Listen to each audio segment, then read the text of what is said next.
किन यसरी भेट्न बोलाएको? अब केही दिनमा हाम्रो बिहे हुँदैछ।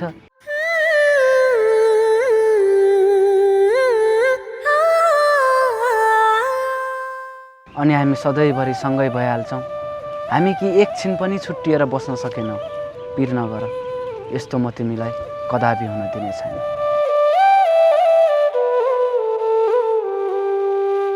फेरि के भयो तिमीलाई?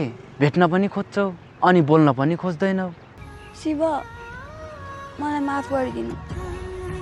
मलाई लाग्छ अब हाम्रो यात्रा यहाँभन्दा अगाडि बढ्न सक्दैन।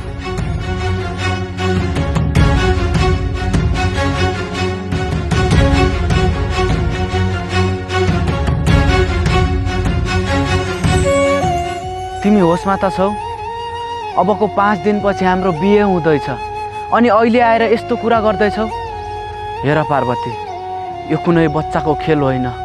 त्यसैले अहिले आएर यस्तो कुरा गर्न सुहाउँदैन। त्यसैले चुपचाप बिहेको तयारीतिर लाग। म ठिक भन्दैछु।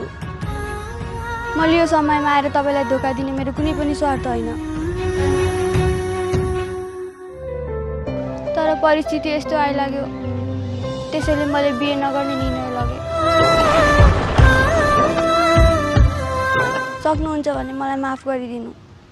मेरो पनि चाहना यही थियो, यो जुनी तपाईँसँग कटाउन पाऊँ। तर सोचेको जस्तो नहुँदो रहेछ।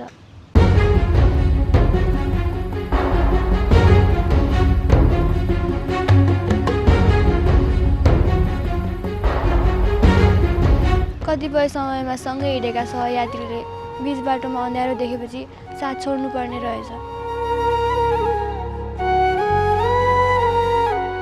घरमा मसँग रिसाउनुहुन्छ होला। एकचोटि तपाईँले बुझाइदिनु है।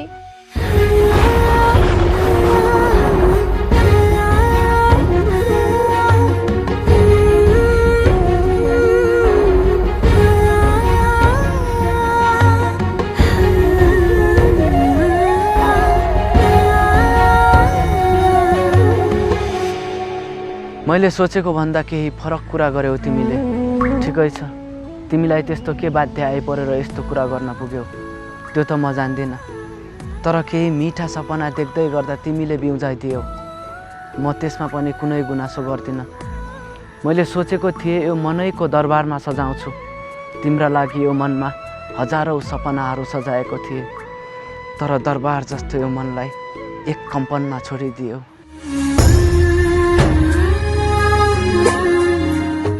अब मेरा शब्दहरू सकिए झै लाग्न थाल्यो। तिमी मेरै हुनुपर्छ भन्ने पनि छैन। समयको माग हो। तिमीले सही गर्यौ या गलत त्यो त तिमीलाई नै थाहा होला।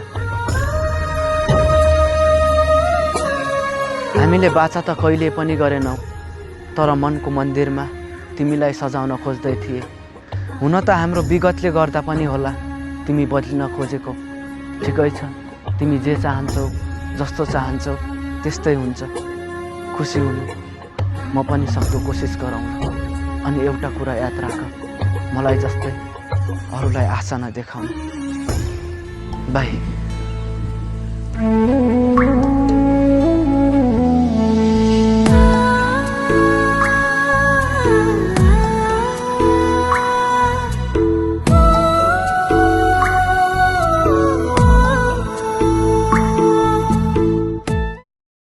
तपाईँले सोच्न पाउनुभयो, जसरी भए पनि मन बुझाउनु पर्ने रहेछ। मनको घाउ रोए पनि दुख्छ, नरोए पनि। मेरो विगतले यसलाई केही असर पार्ने थिएन। तर कतिपय कुराहरू छन् म चाहेर पनि भन्न सक्दिनँ। कतिपय सपनाहरू पुरा नहुने रहेछन्। कतिपय समयमा मजबुरी हुँदा पनि बहाना बनाए चाहिँ हुँदो रहेछ। हुन त म माफीको लायक छैन होला, तैपनि कोसिस गरिदिनु। मैले पनि केही खुसीको बाटोहरू देख्दै थिएँ, तर दैवले देख्न सकेन। अब तपाईँ यहाँबाट गइहाल्नु। सायद अब हाम्रो भेट यो जुनीमा नहुन पनि सक्छ।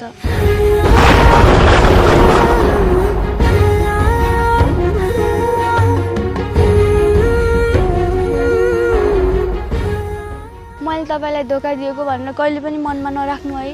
म सधैँभरि तपाईँलाई खुसी भएको हेर्न चाहन्छु। गल्ती मेरै थियो। तिमी मसँग खुसी हुँदैनौ भन्ने थाहा हुँदाहुँदै तिमीलाई माया गर्न नछोड्ने यो पागलपन मेरो सबैभन्दा ठुलो कमजोरी भयो।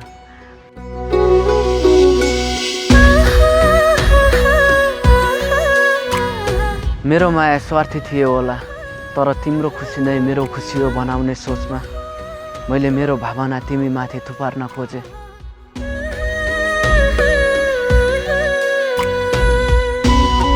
तिमीलाई आफ्नो बनाउन मरिहत्ते गर्दा मैले तिमीलाई आफ्नो बाटो हिँड्न बाध्य बनाएँ। तर आज बुझ्दैछु साँचो मायामा जबरजस्ती गरेर नहुने रहेछ। मेरो मनको भावनाहरू कुनै भित्तामा टाँसिएको पात्रो जस्तो थिएन जो हरेक बिहान बदलिरहन्छ। समयले दिन बदल्ला, मौसमले रङ फेर्ला, तर यो मनले रोजेको सत्य त्यति सजिलै बदलिँदैन। यदि तिमी तिम्रो भनाइमा अडिग छौ भने म केही भन्दिनँ।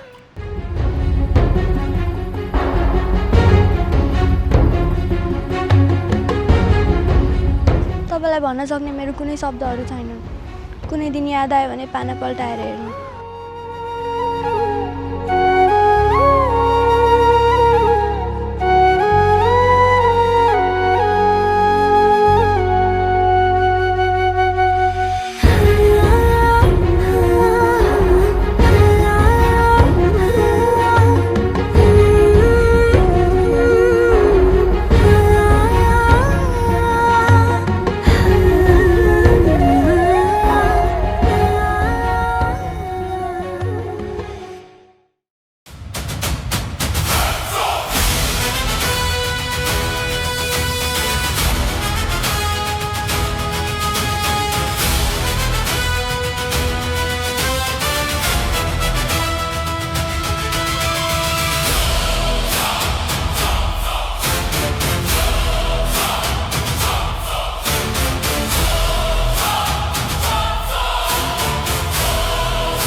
पार्वती, हजुर, तिमीलाई म देखि कतिको विश्वास लाग्छ? यो पनि सोध्ने कुरा हो त। बरु तपाईँलाई चाहिँ मदेखि लाग्दैन होला। त्यस्तो होइन, तिमीसँग यति नजिक हुन पुगेछु कि एकछिन नबोल्दा पनि सुन्ने लाग्छ। कहिलेकाहीँ लाग्छ तिमीलाई मेरो माया कमी पो हुने हो कि। मलाई देखावटी गर्न आउँदैन, बाहिर जे देख्छु मनमा पनि त्यही नै छ। कुनै दिन कमी महसुस भयो भने तिमीले मलाई छाड्छौ होला है। किन यस्तो कुरा गर्नुभएको? मेरो पहिलो नभए पनि अन्तिम तपाईँ हो। आवश्यकताहरू बढ्दै जाँदा सपनाहरू घट्लान्, तर हामीले सानो कुरामा रमाउन सिक्नुपर्छ। हाम्रो सानोतिनो झगडा होला, तर मनमा केही नराखी हामी अगाडि बढ्नुपर्छ।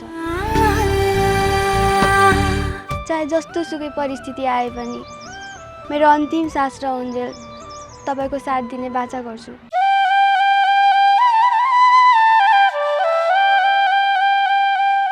तिमी मेरो जीवनको त्यो पात्र हो, त्यो म कहिले पनि बदलिन दिन्न।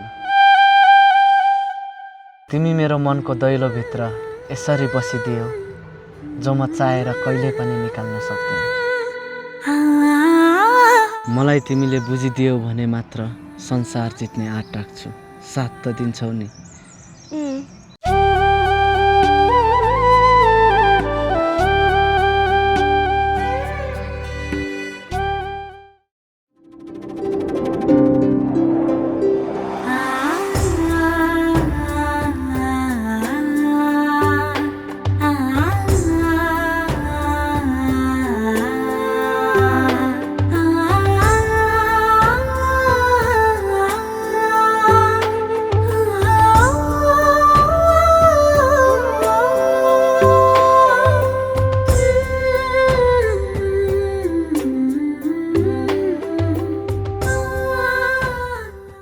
अब मेरो बाटोमा तगारो बन्न नखोज।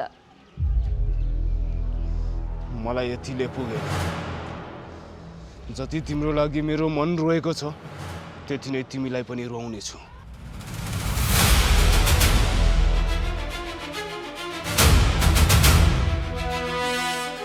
माया त मैले तिमीलाई गरेको नै हो, तर अहिले आएर तिमीलाई मेरो जात सानो भइदियो।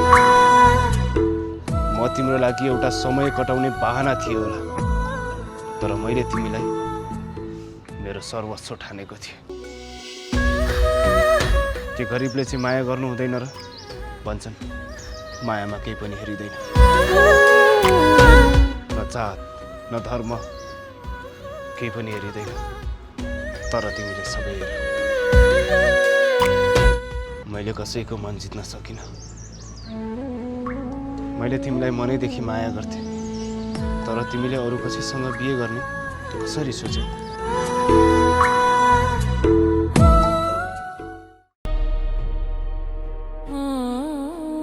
पार्वती, यदि तिमी मेरो भएनौ भने म तिमीलाई अरू कसैको पनि हुन दिन्न।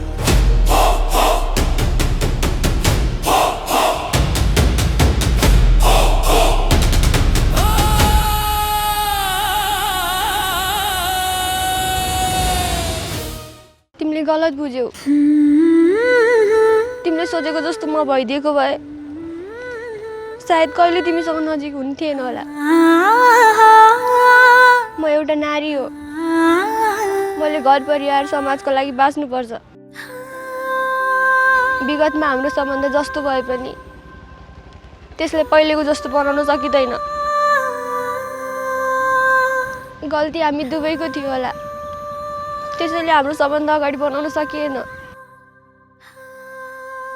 जाऊ तिमी पनि नयाँ जीवनको सुरुवात गर। तिमी मेरो मनबाट त्यही दिन निस्किसकेको थियौ जुन दिन मैले तिमीलाई अरूसँग देखेको थिएँ।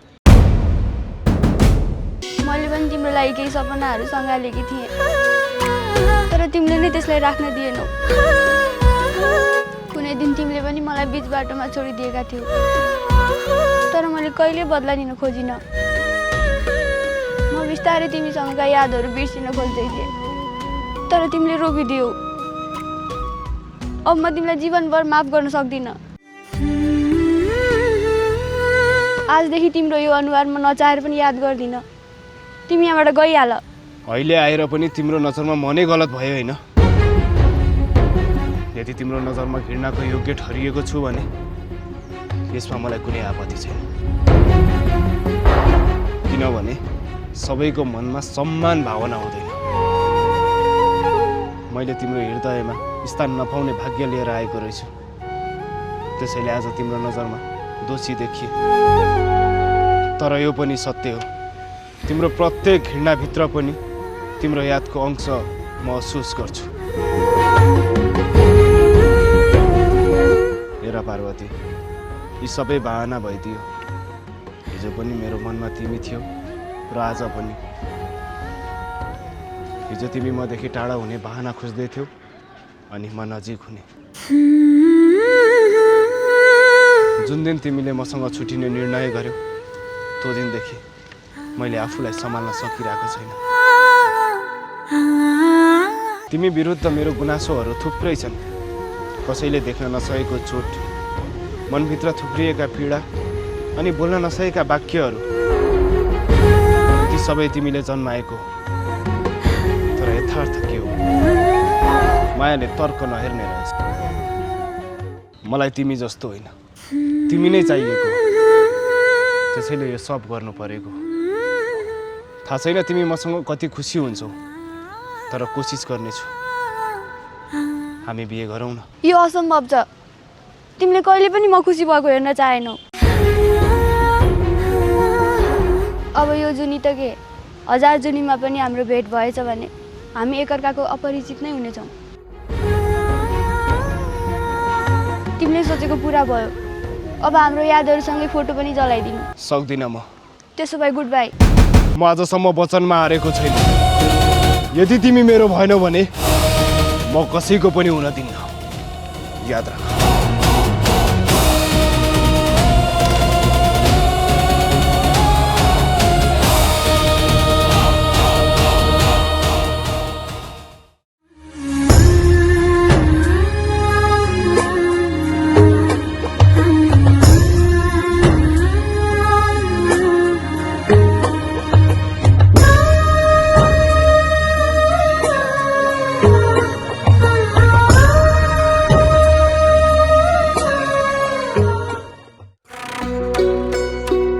तपाईँलाई धोका दिए जस्तो भयो है। तर मेरो मनमा तपाईँप्रति अथाह माया छ। कहिलेकाहीँ जीवनको बाटोहरूमा सम्हालिएर हेर्दा पनि ठेस लाग्ने रहेछ। तपाईँ मेरो जीवनको त्यो पात्र भएर आउनुभयो, म जुनीसम्म पनि भुल्न सक्दिनँ। तपाईँलाई भन्नुपर्ने यदि धेरै शब्दहरू छन् कि यस्ता हजारौँ पानाहरूमा अटाउँदैनन्। यो जुनी त यस्तै भयो। यदि अर्को जुनी हुन्छ भने पक्कै पनि हामीले देखेका सपनाहरू पुरा गर्नेछौँ। जिन्दगीको अन्तिम भेट थियो तपाईँसँग। मलाई कहिले पनि माफ नगर्नु है।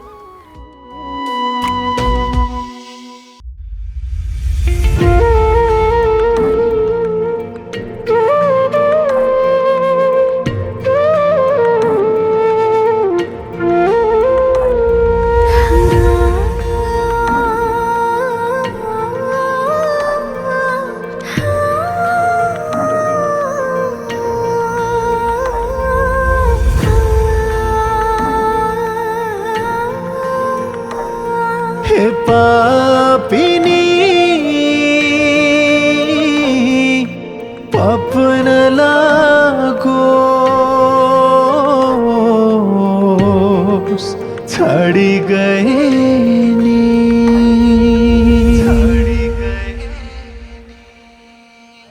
यदि कुनै दिन तिमीले मलाई छोडेर गयौ भने म त सहन सक्दिनँ होला है।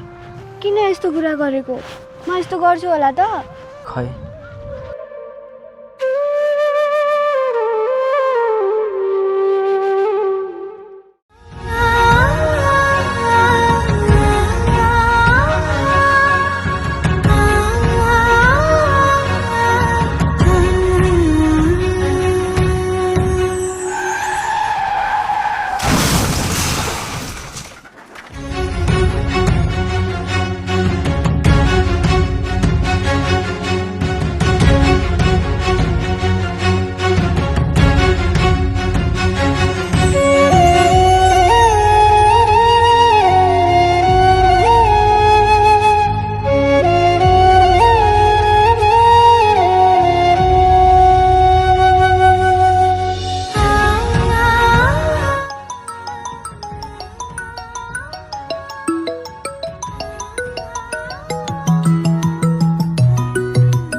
शिवजी बोल्नुभयो?